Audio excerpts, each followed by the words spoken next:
Dans cette partie, nous allons voir les options de calcul du classeur et des feuilles de calcul. Nous allons également voir les calculs itératifs. Alors, comment on modifie le paramétrage de calcul du classeur? Donc, je pars d'un fichier, je descends jusqu'à option, formule. Et par défaut, c'est le calcul automatique qui est autorisé, qui est paramétré. Donc, c'est-à-dire que lorsque vous allez, il y aura des modifications dans une cellule, toutes les formules qui sont dans votre classeur seront recalculées automatiquement. Donc, c'est l'option par défaut qui est choisie. Mais vous voyez ici qu'on peut choisir manuel.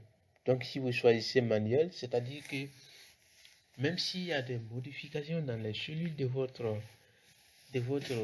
classeur, les calculs ne se feront pas automatiquement. Ça veut dire que lorsque vous voulez que les calculs se fassent, vous allez aller cliquer sur vous avez ce bouton qui est sur l'onglet formule. Vous voyez ce bouton qui est là. Vous allez cliquer sur ce bouton pour qu'il fasse les calculs. Les calculs ne se feront pas automatiquement. Donc, souvent, c'est une question qui revient souvent dans les examens de certification Microsoft Excel. Donc, il faut prêter bien attention à ça. Et il y a également cette option qui est là. Recalculer le classeur avant de l'enregistrer. Donc, si vous choisissez manuel, l'option manuelle, et puis vous cochez cette case, c'est-à-dire que lorsque vous allez faire des modifications dans votre classeur Excel, et puis vous allez fermer, lors de la fermeture de votre classeur Excel, tous les calculs vont être effectués avant de fermer le classeur. Donc, il faut vraiment prêter attention à ça. Entre les deux, est-ce que vous voulez que les calculs se fassent à la fermeture de votre classeur ou bien vous voulez déclencher manuellement les calculs dans votre classeur Excel? Donc également, il y a cette option qui est là, activer le calcul itératif. C'est quoi l'importance du calcul itératif? C'est souvent, vous faites des calculs dans les cellules qui font référence à ces mêmes cellules. Donc ça donne au fait des références circulaires.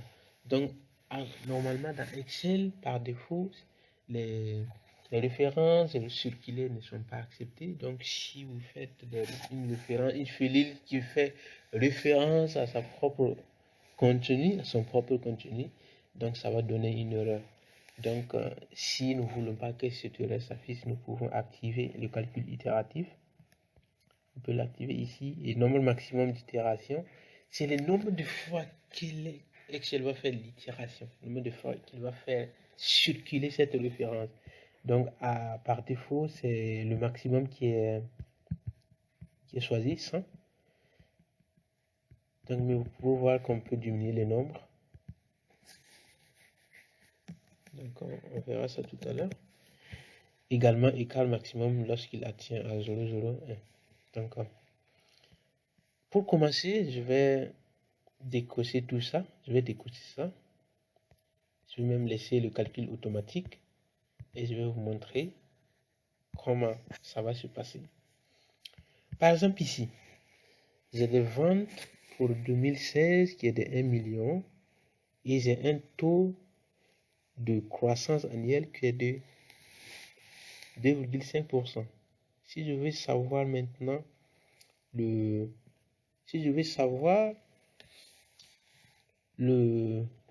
chiffre d'affaires pour 2017, je vais faire les 1 million multiplié par les 2,5% plus 1 million. Donc, c'est-à-dire que c'est 1 million plus 2,5% de 1 million. Donc, comment on fait ce calcul? Ok. Donc, je fais là ça, plus, je mets la parenthèse, ça, multiplié par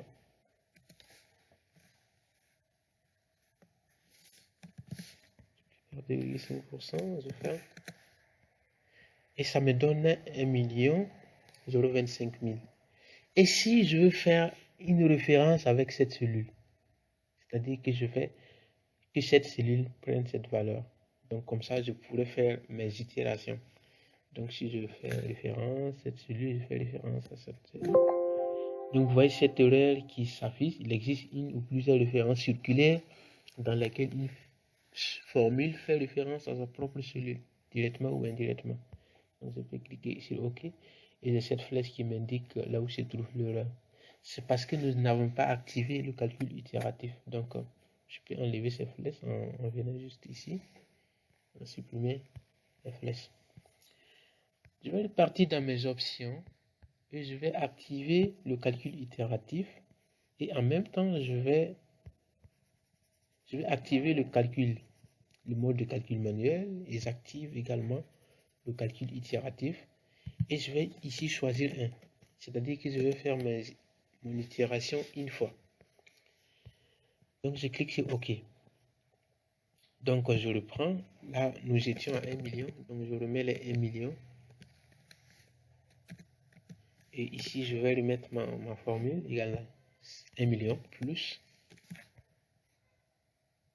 je mets la parenthèse, 1 million multiplié par les 2,5%. Je ferme la parenthèse. Et je vais faire référencer cette cellule G4 avec le contenu de la cellule G6. Donc je fais égal G6. Vous voyez que ça marche. Et à partir de là maintenant, nous sommes en calcul, mode de calcul manuel. Donc si nous voulons faire maintenant l'itération, on peut venir ici dans l'onglet formule et puis cliquer sur ce bouton pour calculer maintenant. Donc, vous voyez, à chaque fois que je fais, ça c'est une itération. Donc ça augmente. Donc chaque fois que cette cellule change de contenu, donc cette cellule récupère l'ancienne contenu de cette cellule et ainsi de suite. Oui. Donc si je le prends encore, donc vous voyez. Donc ça peut être magnifique